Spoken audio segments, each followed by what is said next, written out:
everybody. It's really nice to have you all here.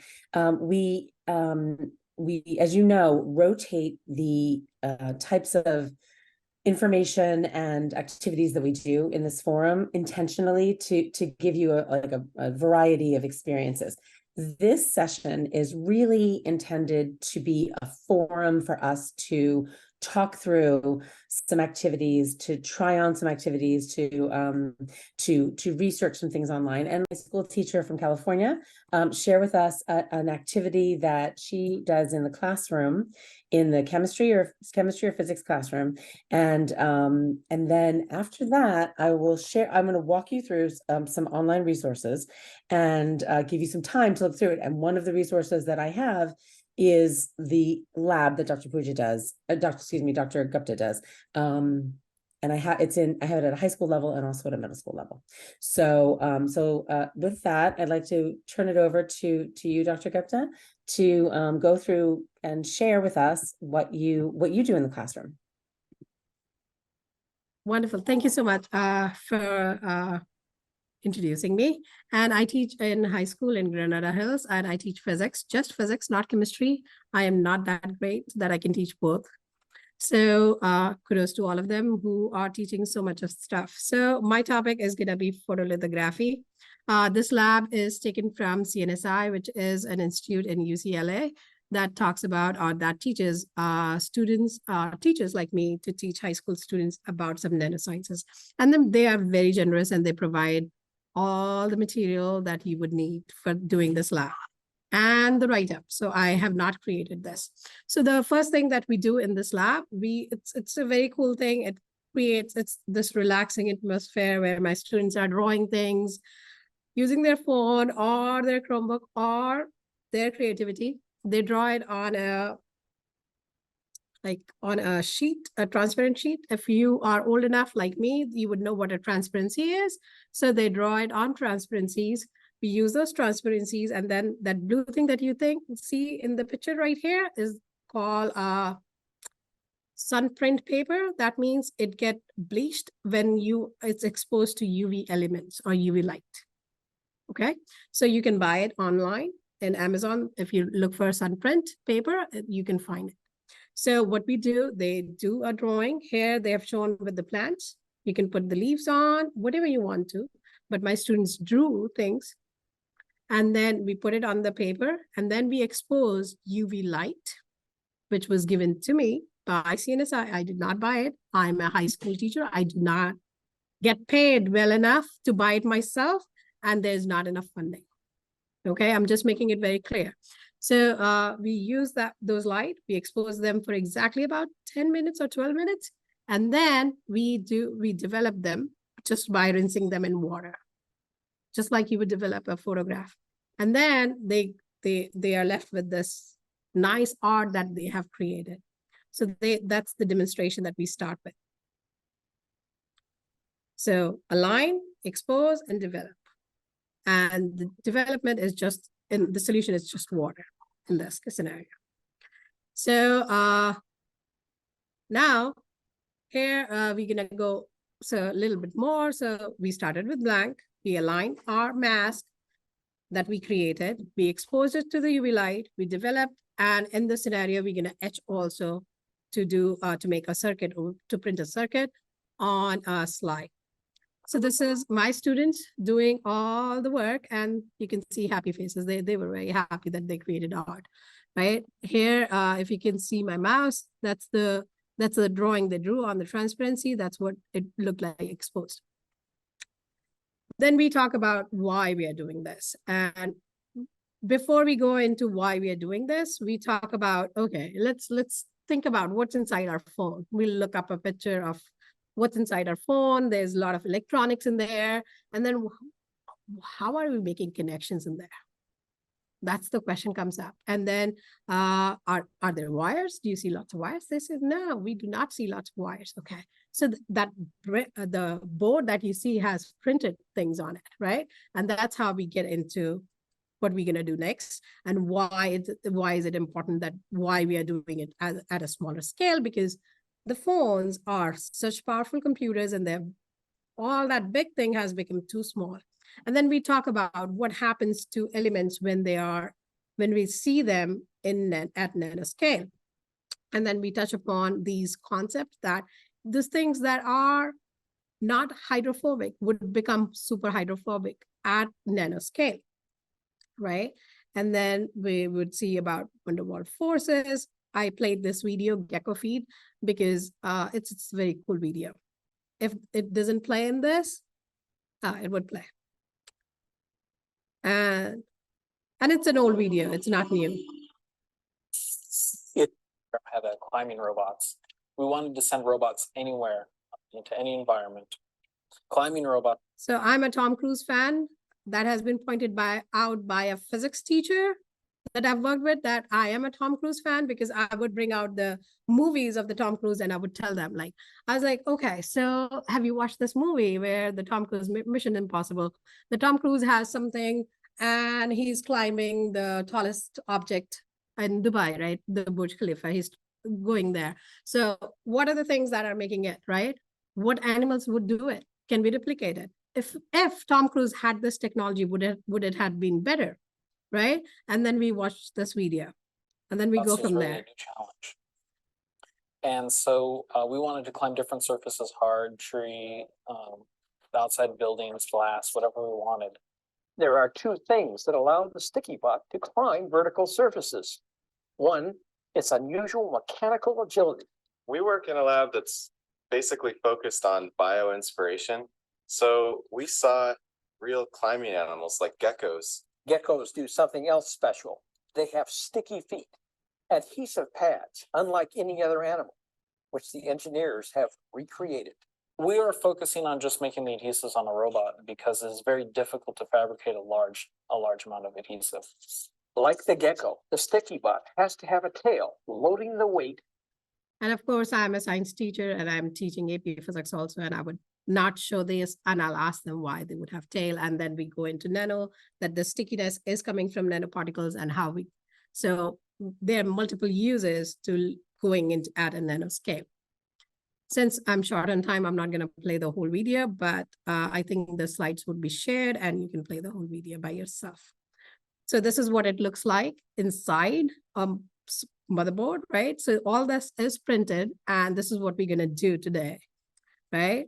And this is at a very, very teeny tiny scale. You can see that there are wires going through, right? And how do we make this? Can we physically make this in classroom? The answer would be no, right? Until I went to this lab, my answer would have been no too. So look at the tiny things that we are making right now. Look at this camera, which is so tiny, right? It can actually, very powerful camera, right? But we are going so small, right? We want 7 cameras in our phone now, right? And so how are we going to fit that in our phone? By going nano. So how do we make small things? And then we talk about photolithography. And then they have to look up the word. What is photolithography? Is basically you're printing something on an object by using an image that is ink receptive, and the black where is ink repellent. So here are the examples that we use sunlight to transfer the image, right? So that's the demo that they have already done now. So we're going to talk about that. We're going to use something called a photoresist. And I think I have everything. Would you give me a minute to get it from my classroom, please?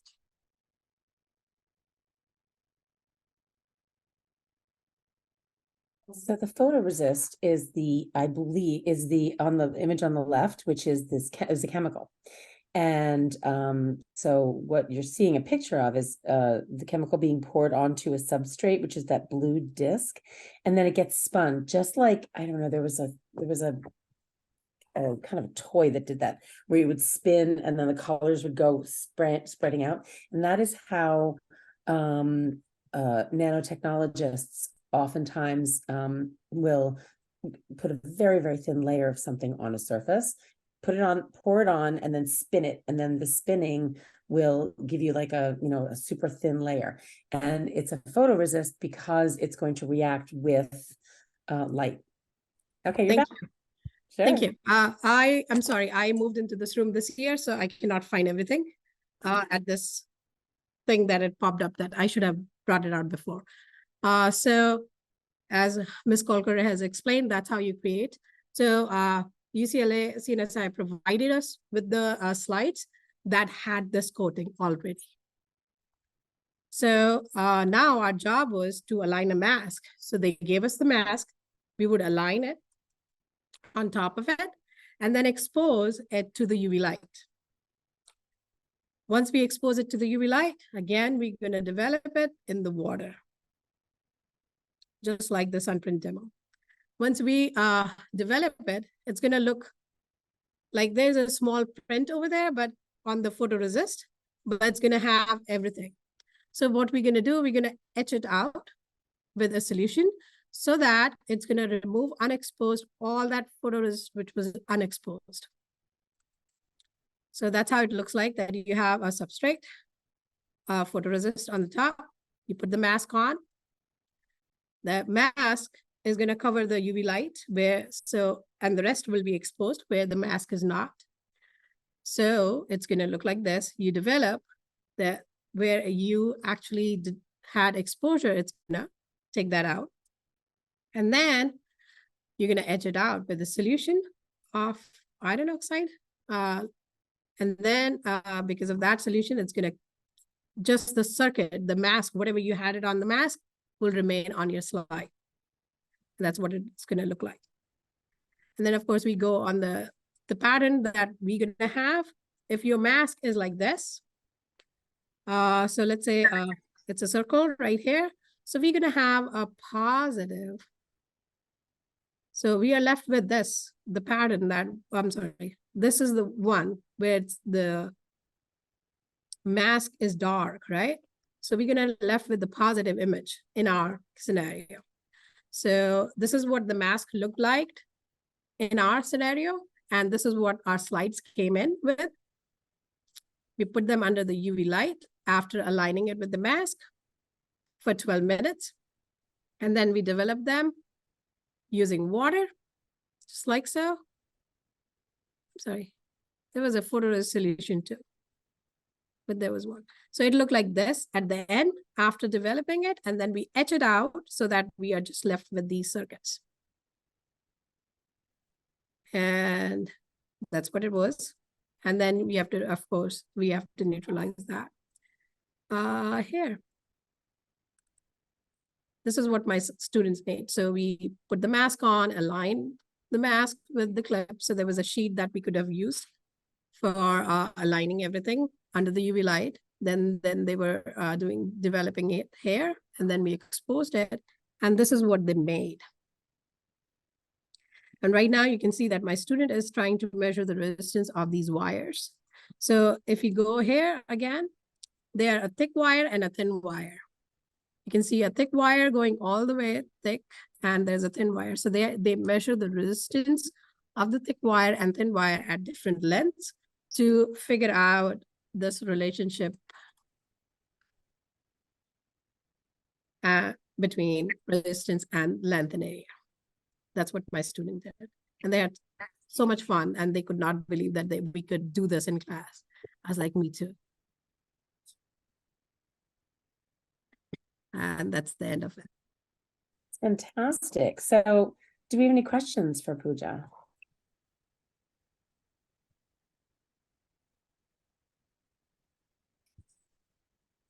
So tell me how you connected to physics. I'll go first. Okay, so tell me how you connected to physics. Yeah, so because we do electricity and magnetism, and then in electricity and magnetism, of course, they have to know about resistance, they have to know about Ohm's law, and that's how it's connected. Oh, nice. And it's also, I mean, it's also a it's a manufacturing technique, right? Yes. And it helps them to think about, I mean, we all carry phones, right? We carry phones with us everywhere, but we don't think about how those tiny transistors and circuits are made, right? So it's like, oh God, you can't just, it's not like laying wire, right? You have to use like sneaky ways of going about it. Yeah. That's interesting. It's very nice. And They so, all loved it. so did you do this yourself at CNSI? Yes, I learned it how to do it, Mhm. right? And then they gave all the material, and that's why I could do it with my kids. Yeah, that's fantastic. So this is the kind of stuff that's going on in labs, right, all across the country. Teaching people how to do these kinds of techniques. Photolithography is one of the ways in which we make things at the very small scale, right? At the nanoscale. So any questions? What are your questions for Pooja? Anybody else want to ask about? Yes, I have a question. Congratulations, it's amazing. You think doing nanoscience is just go on the TM and just see the nanoparticles, but you see these students to do that, they will be amazing. Do you have some maybe the procedures or something that we can work in? I am very interested right now to pursue this in my laboratory, in my classes, just because I work in instrumental analysis, so it would be awesome to teach them to use this and do it. So awesome. Thank you. Ms. Kolkar and Mr. Ren, do you want to take that question since we all received that email? Yeah, I'm gonna direct you. I'm gonna give you a resource with this and other labs, other nanoscience labs linked. Before I do that, can we and thank you for that question. That's great. So Ishfaq has got a question in the chat. How do we put resistance or capacitor in the circuits? So resistance and capacitors in circuits like these, I have no idea. I'm not that great. I'm sorry. I wish I could help, but no idea. In these, I need to this go for more size of circuits? Oh yeah. Yeah. Yeah. So, but the length of the wire is creating resistance for sure. Yeah. But I don't know if you want some specific resistance. I don't know how they're printing it over there. No clue. I'm sorry. Google it. Mario, I can probably jump in here. Yeah, Of course. please. We have resources. Yeah, I forgot. Thank you. So to answer the question, this is a demonstration of a single layer but if you're working on actually making a microprocessor like in your phone, it's many, many steps, many layers where you're adding and removing materials. And so if you're thinking about a capacitor, for example, you want something that is one layer is conductive, one layer is an insulator, and one layer is a conductor. And so that would be an example of how you might be able to create a capacitor. So I'm very happy to talk about this particular experiment for as long as you'd like. And Pooja, anytime you want me to zoom on in and join this experiment, I know a little something about it. So Yay, thank you. Thank you for the offer. I would take upon that offer. Yes, and Pooja, I just want to add that Brandon is actually being very modest right now because he was one of the original developers of the experiment at UCLA. So it is his incarnation. Oh, wow. Now you're just trying to embarrass me, Daniela. But I was tickled to see that the mask design that was created in, I think, 2005 is it still works. But I did have a question. I got disconnected. I couldn't hear. I thought you replied to my answer. I got disconnected when you were replying, I guess. Oh, about how to make a capacitor? Yeah, how do we put resistance or capacitor in the circuit in this micro when you're doing like in the nano level? So what I was saying is that this experiment is a demonstration of just a single step of photolithography, a single layer. And when you are making, whether it be an electronic or a mechanical device using these techniques, you oftentimes use many layers of material where you're adding and subtracting material. And so one way to create a capacitor, for example, is to deposit one layer of a conductive material and then one layer of an insulator and another layer of a conductive. And so that would be an example of how you could make it. Oh, okay. So if you had to introduce the resistance, so you would put the material which is resistant to current, right? Correct. Okay. Yeah. One question I always worried about this when we were first making these experiments is how your environmental health and safety people deal with it, because there is some amount of chemistry being done and some amount of etchant being used, and it was something that was one of the more challenging things in developing it. So I was curious what kind of safety considerations you have to have. So we have to make sure that my students are not looking at the UV light. So I'm handling the UV light. And the second thing, to dispose of the etching material, we have to use the cement, sodium bicarbonate, to neutralize it. And then we make a kind of a brick that can be put anywhere. It's not harmful. You can just put it in the garbage and you're done. So this is what we have to do.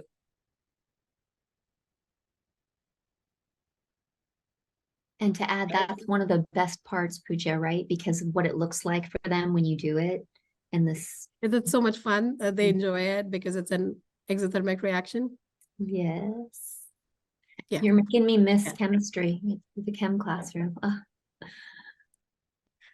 Yeah, surprisingly, I was good at chemistry, but it's not my favorite subject.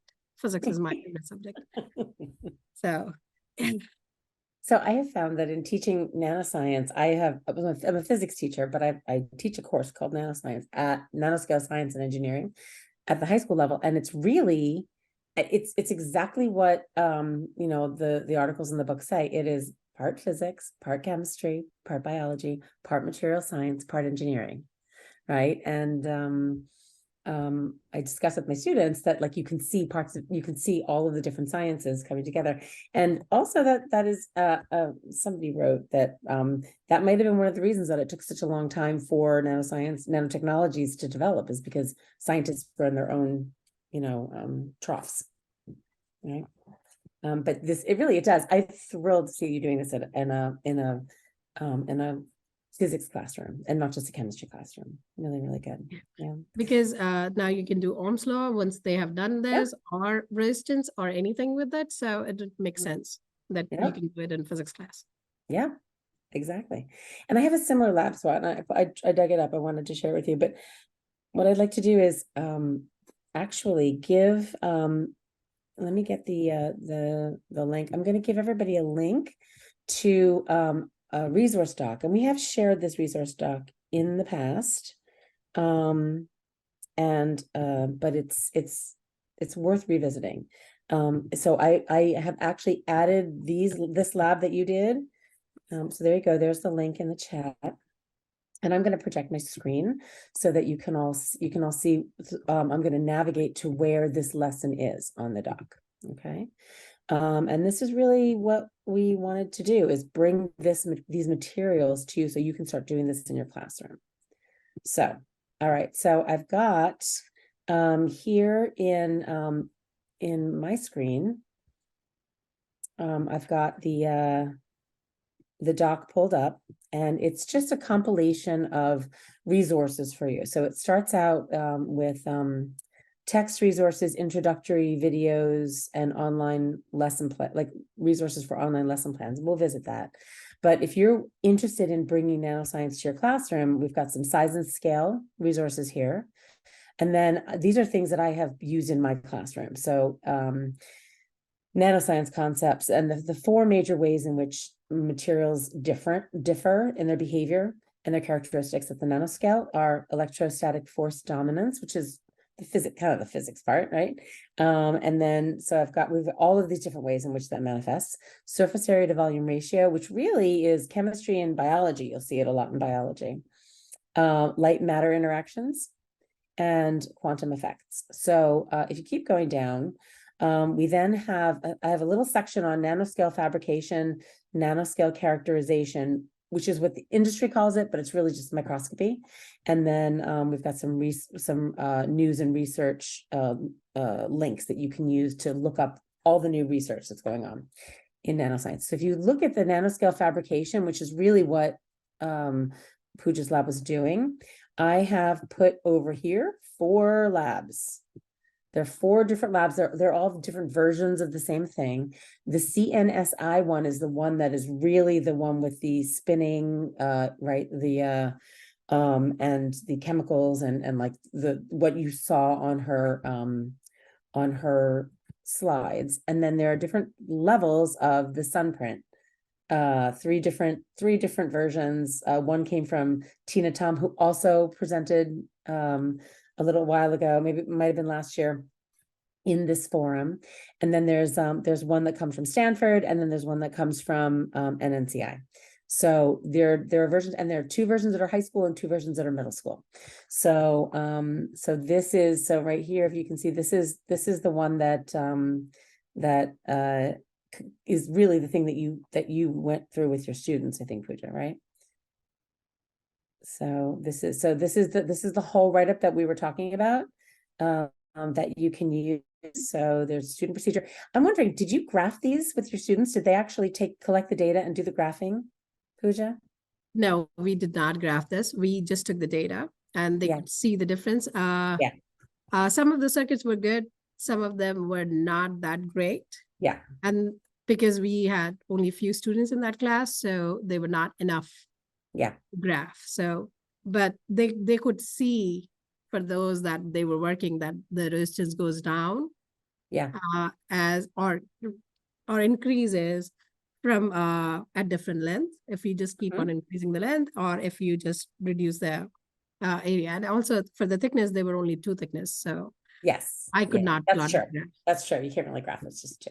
Yep, make a good point. But so that's there for everyone for the taking. And then if you'd rather do you just want to get the paper and do the paper, you have the whole write-up here. And this is courtesy of Stanford. And so it's even got the Berlin Green chemical organization with the iron inside. And then it gives you the standards, and there's a video here and all that fun stuff. So you do not need the UV nail lamp, use the sun.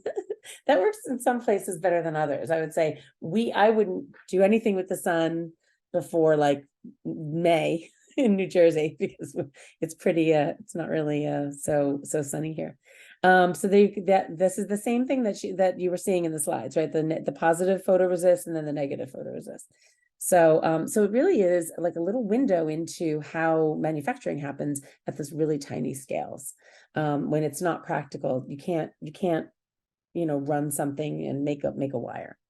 So it gives students, I mean, I think it's just the application of the science, which I think is so good and so worthwhile, so valuable. So so we have here a couple of different labs. This NNCI, I'd like to direct everybody to that for a minute, because it's such a good resource. It hasn't been updated, but it still exists, and it's really so good. So if you scroll up to the top of this doc and you see the text resources, the introductory videos, and then the online lesson plans, and this is a live doc, so this will continue to be updated. I actually created it in 2021, and I've updated a little bit, but I'll continue to update it. So you now have the live link. Resources for educators. So this is the National Nanotechnology Coordinated Infrastructure, which was the precursor to the NNCO, right? The coordination office, I think. Actually, I might be wrong. This is the coordinated infrastructure is the okay, Brandon. So Marielle, so I'm part of the NNCI, which is it's a national, it's a group of 16 sites that sort of form a network related to nano that have shared facilities with equipment that anyone can use. The predecessor to this was what was called the NNIN. I'm not sure that's what you were thinking about. That's right. That's what Marielle, you and I were both a part of, I think. Yes. Okay. And Brandon and Quinn are part of the National Nanotechnology Coordination Office. Okay, there you go, which coordinates all that. So it's not that, so you're not the infrastructure, Daniela and the other universities, the infrastructure. And, yes. And I think we also have somebody from Cornell coming next week, and they have a nano center. Site. Yeah. A center as well. Mm-hmm. And the coordination office oversees the government, like government, Yes. anything that has to do with nano within the federal level. Yeah. Right. Which makes so many good things possible, including this forum. So if you look up here, there are lots of good things that you can follow along with, but this is the place where the value is, in my opinion, the searchable K16. So you can type in anything you want. You can type in lithography and see what comes up. And there you go. You can make a microfluidics device using, I think this is like this is that wax yarn, right? It's a high school level lab. If you go into it, you can you'll see that you have a little explanation of it, the subjects that it's applicable to, and then you've got the teacher guide and the student guide here. But there are so many resources on this. So if I go back and I just hit go and I don't put anything, you can do education level, elementary, middle, high school, undergrad, or you can do the subject area, biology, chemistry, environmental science, so I'm just gonna hit go without anything in there, just to show you the range of things that are in here. There's middle school, high school. I just want to jump in for a second, elementary. Marielle, because you mentioned Yeah. it hasn't been updated in a little while. All of these lessons were created by teachers through various research experience for teachers programs, either through NNIN or the NNCI. And I know for a fact that there are probably 20 plus new lessons that need to be added to this over the last couple of summers that they've just been formatting and getting ready to get posted. But I know it's happening. They were working on it this fall. So there should be a whole bunch of new lessons developed over the last couple of summers of teachers. So I'll let you know when those are all added. That is so exciting, Gwen. They're all formatted the same way as these, which is part of what's slowing it down. They'll have teachers' guides and student guides and things. Oh, that is so exciting. Yes. Because I remember being told at one point, they're like, well, we're going to keep it up. We're going to keep it up on the website, but we're not going to maintain it anymore. But like the fact that there are more that are coming, I could not be more excited. So yay, thank you so much for that information. Because was and the reason why there was a big push in the early 2000s and money wise, right, from the government to like and all of these teacher developed resources became available, and then it dipped a bit, and so money went in different places, but these are all fantastic and I still use some of them. So you can see we've got undergraduate and high school level, chemistry, physical science, biology, physics. We've got wonderful, just amazing things in here. So several of them and they're all based in nanoscience. They all come out of actual labs. Excuse me for 1 second.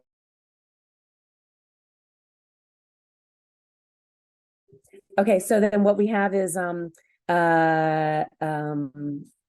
just a huge range of resources. And so what I'd like to do is just, have I'll put this link in there as well in case you can't find it in there. And there's some, I don't know, is anybody looking? Okay. So there's the link right there. And we have, let's see what else.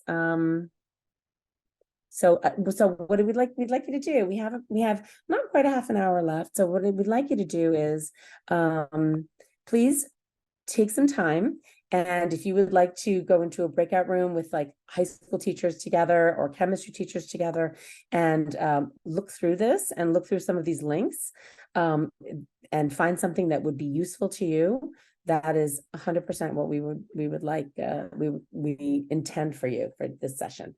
So do we have any other high school teachers? We've got Pooja's here, and we've got Lillian here, and I'm also a high school teacher.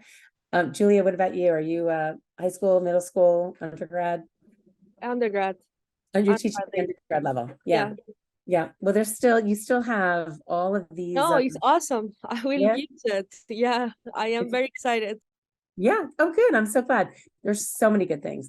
I have this lab, which I just pulled up. This is the same kind of calculations that were being done at the in the lab that Pooja shared. right? But in this, they're doing, I actually developed this for an RIT also. This is a lab in which students create wires in the same methodology as they were doing in the nano devices lab at Rutgers, where I was working. And so it's a combination of sodium alginate and graphite. And so what they do at Rutgers is they use graphene that has been exfoliated, and they graphene oxide, really, basically, which can be made in a lab. Graphene is very hard to make. All electronics are like all the like the electronics that are going to be on your contact lenses, like the wearable electronics. Graphene is stretchable. Graphene is very, very strong, and it conducts electricity beautifully. And so but it's very, very hard to make. You can only make it in very small carbon vapor deposition chambers. So graphene oxide, you can just make it in a lab, room temperature, room pressure, and so they were making these wires, and then they were microwaving them to try and make them stronger. And so I just duplicated it, but using sodium alginate. So if you don't know, sodium alginate is a polymer. It comes from seaweed, and it's very easily cross-linked, and you can cross-link it with road salt, which is calcium calcium oxide? Calcium carbonate. And so it's very easy to cross-link with the calcium. So you just mix up some road salt and some water, and then you take the gel that you have infused the graphite into, and then you extract it. You kind of squeeze it out into the salt water, and you get these fantastic wires. And then what I had the students do was I had them calculate the resistivity. So they had to measure the cross-sectional area by estimating the width. I have a little microscope there, and they measured the length, and then they would calculate resistivity based on that. Then they would measure the resistance using a multimeter, and they would measure it. So and then we didn't graph it, but we did collect all of that. And it just was a competition. I had them try and maximize or minimize resistivity, right? Because all of the thicknesses would be different, and all of the areas would be different. Cross-sectional areas would be different. But it's a great lab, and the kids actually love it. And so that's another example of the kind of thing that comes out of these research experience for teachers. So I don't know if that's on my document, but I can always share it if anyone's interested. But I'm going to stop talking now, because I'd like to know, is there anything else on here that everyone else is, anyone's interested in looking at or in kind of clicking through? Anybody have some ideas about what they might want to do in the classroom? I was wondering if there is a list of the material that we can buy off Amazon and create these labs. If you have those links, that'll be wonderful to have, so that we can do these labs and we know where to get the material from. Mm-hmm. So I know from the NNCI, sorry, Mariella, I didn't mean to talk about you. The NNCI site, at least, the way it's formatted, what Quinn was talking about, it always includes a materials list. Yeah, and I'm noticing right now that mine does not. Yeah, they do. They are supposed to also have links, but the older the material is, the links might be expired. Yeah. So, but you're always welcome to reach out to any of us. We might be able to point you in the right direction if you're having trouble finding something. Yeah. Thank you. Yeah, and most of these do, right? So everything that's on NNC and anything that's on the NNCI website will. So you have here teacher guide, right? Oh, this is next gen. These are the next gen that's covered, which is great, because next gen was maybe not out when these might have been created. So yeah, this is 2009. So you'll have here, yep. So here you go, right? So there's event preparation, where to buy, teacher background, yep. these are fantastic resources. And then it tells you what you the amount of time. And I would also take this opportunity to advocate for you to participate in RET. They're amazing. It was transformative for me when I did it, I don't know, 12 years ago or whatnot. But there's RET programs through the NNCI. There's RET programs through probably every university you can think of. So it's something worth looking into if you're interested. It is a larger time commitment. Usually they're 9 weeks. So it's a pretty intense, but they do pay you, which is lovely. And you get time to develop all this amazing stuff and spend time in the lab. So Marielle, I think yours that you do is a little bit shorter, right? You say 9 weeks? Yeah. Excuse me, Daniela, how we can get this to have this kind of to apply for that? Yes, yeah. I'll put a link or two in there of the ones that I know of, but you Googling is another way, like if you're depending on your location, but this I'll get you started on one. Yeah, because they're in person, right? So the one I did one at Rutgers, and it was I think it was 6 weeks. And the one that we did at Stevens, 6 or 8 weeks.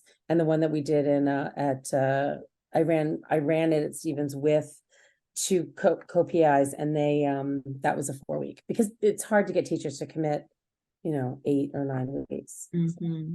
But you get to be in the lab and you're developing. Everyone walks away with a lesson that they've created that's tangentially, related to what's going on in the lab. And then it's an amazing experience because Pooja, for your students, right? They looked really happy doing this. It's like technology, right? It's the application of the science, which is amazing. And really so much of research at the university level is at the nanoscale. Like even like I was working in the nano devices lab at Rutgers, but the aerospace lab was doing nanoscience research too, because it's materials, right? And they're trying to create the lightest, strongest materials that they can for, airfoils, right? In airplanes. So it's just everywhere. So if you can get into one, the only thing about RETs, again, as Daniela said, is that they are in person.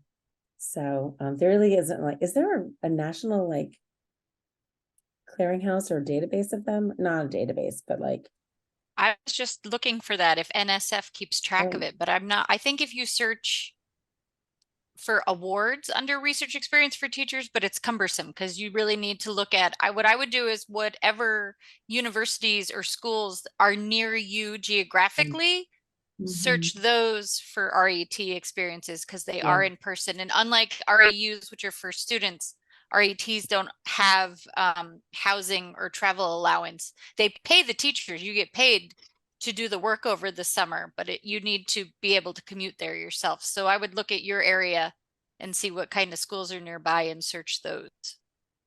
Yeah.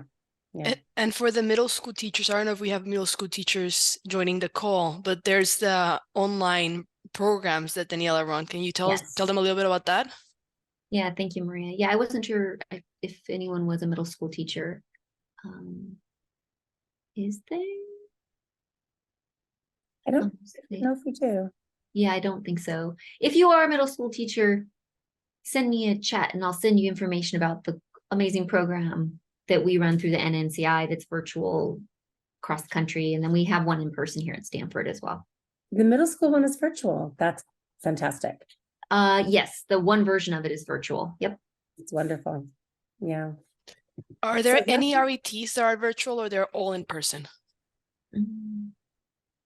I don't know of any. I think they would, I feel like they would have to be in person just because you're supposed to be getting research experience. In the lab. Yeah, I'm not sure if Eves is still on the call, but he had Yes. kind of, I know. Yeah, RET has to be in person because it's really a research and you need the lab and so forth. Unfortunately, on our side, I mean, we run the Summer Institute, Nanotechnology Summer Institute, middle and high school teachers 1 week. But our RET program now accepts only 2 teachers and they have to be from community colleges.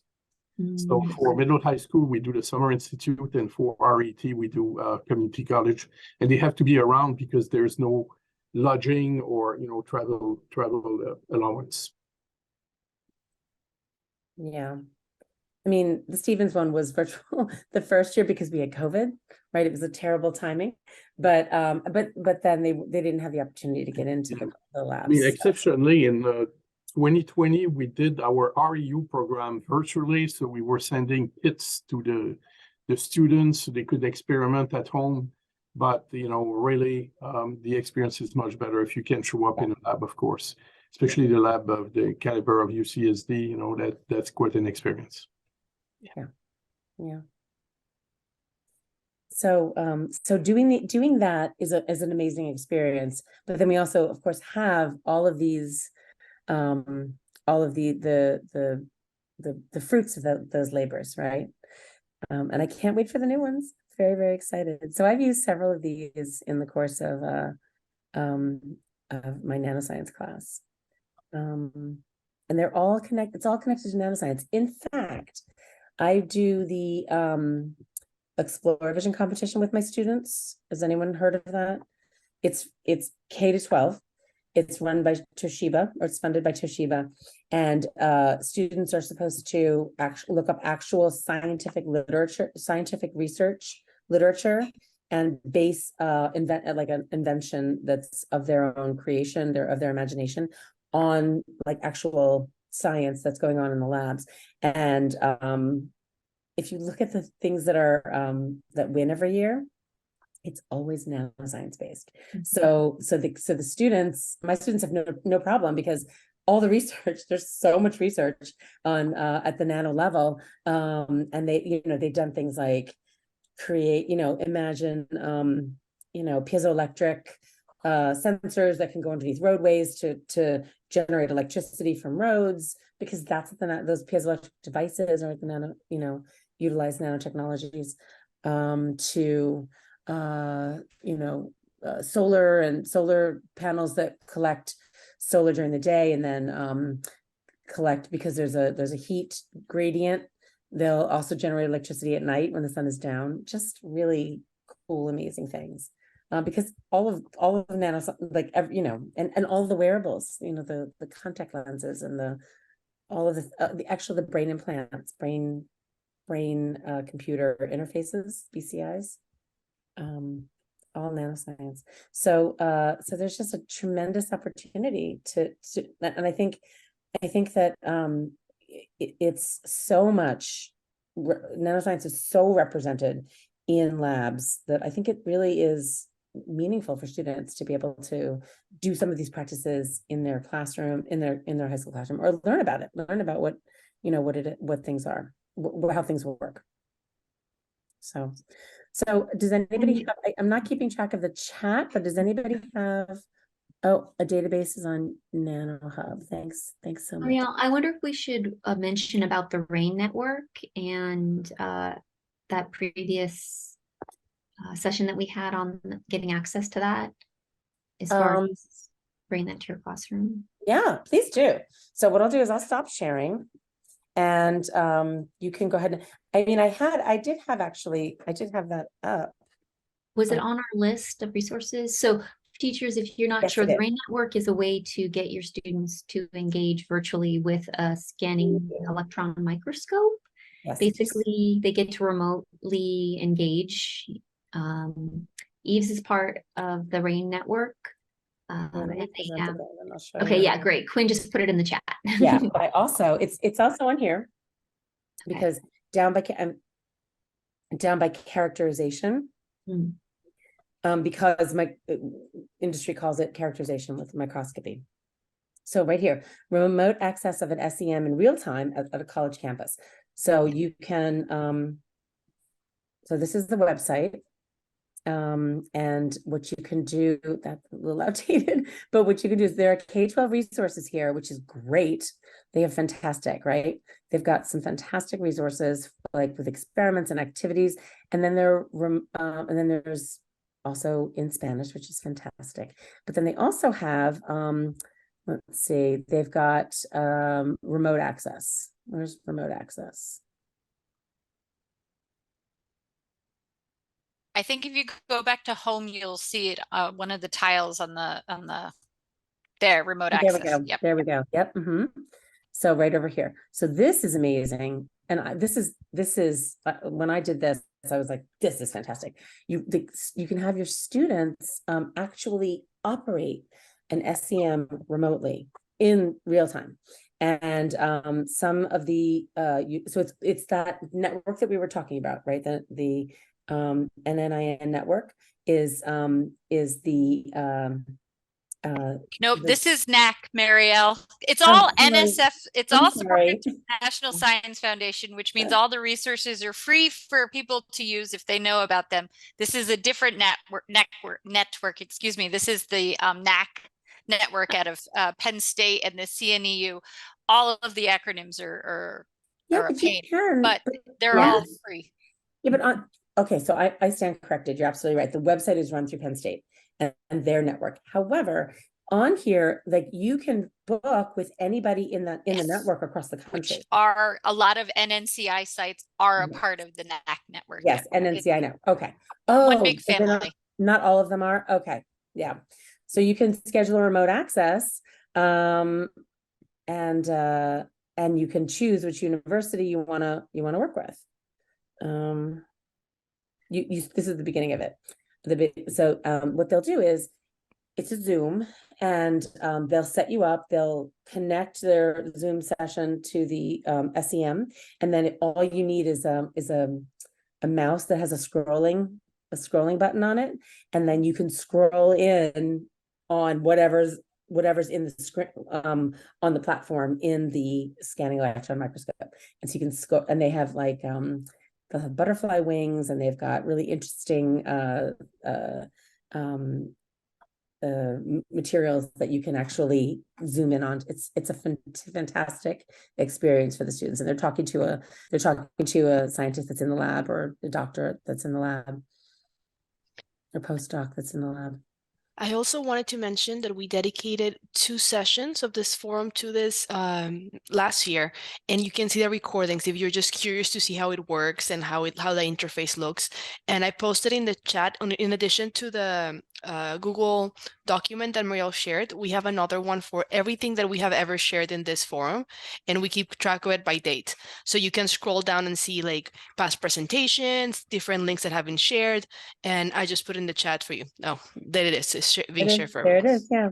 So this is October 4th. This is Oh, the last one that we had. So we've got the Zoom recording, and we've got the slides. These are the 2 teachers that presented, and all this information. So everything, all the session, all the links that we have shared tonight will be then added to this in this live document, which is great, which is available to everybody. So do we have any thoughts or ideas about any labs that you might be interested in trying, or need help navigating to anything? And just to keep an eye on the time, it's 4:20. Oh, that's right. Oh, it is. Yeah. Yeah, I think we've got, we're in our last minutes. Yeah, we have. So I guess, right. So are there any questions that we can help answer before we wrap up?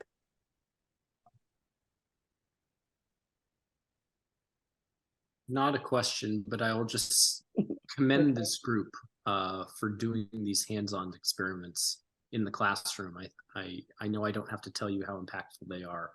Our office just did a feature article on one of Daniela's students who actually used this very thing that we just saw, and went from high school student now to PhD at Cornell. And so Oh, wow. it's a really inspirational story, and you can kind of see all the different points along her career.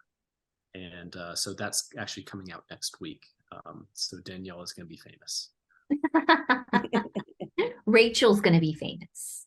Yeah. And she actually graduated and has a job now in Southern California, actually near East, which she graduated from UCSD, actually, in nanoengineering. So the story is going to be pushed by UCSD, Eve, as well as UCLA and Cornell. All right, super. Yeah, I can't remember if it's supposed to be Tuesday or Thursday, but it's next week. So you Yeah, guys it's next will week. see it. But it's a Fantastic. real story of success, but I also know that it is just one of hundreds, if not thousands, if not tens of thousands of lives that you all touch by doing these things. So thank you for all that you do. Fantastic. Yeah, thank you. What a nice way to end. Thank you so much. Yes. Sandra. Thank you, Brandon. It was so wonderful to see everyone. Yeah, so with that, what I'm gonna do is I'm gonna put in the chat my email address. And if you have any questions about any of the labs that are on the docs that we've shared, or you want to follow up, please feel free to email me, and I can connect you with the resources that you're looking for, or the person who will have the resources. But we just want to encourage you all to try these activities, to kind of look through them and find things, all different experience. They're very, very accessible, and I think the students really appreciate them and really enjoy them. And sign up for next time, because Tom is amazing. And Cornell, he's going to talk about, they have a virtual tour of their clean room that is one you can do with the I'm blanking on what it's called. VR. The VR. There you go. The VR. It's really cool. So, and he is just a bottle of energy. So I highly encourage you to return for his presentation, because he's amazing. So sounds exciting. Yeah. That's terrific. Yeah. All right. Well, thank you everybody for coming. And if you have any questions, feel free to stay on. I'll be on for another couple of minutes. Thank you. And and Pooja, Dr. Griffith, thank you so much for your presentation.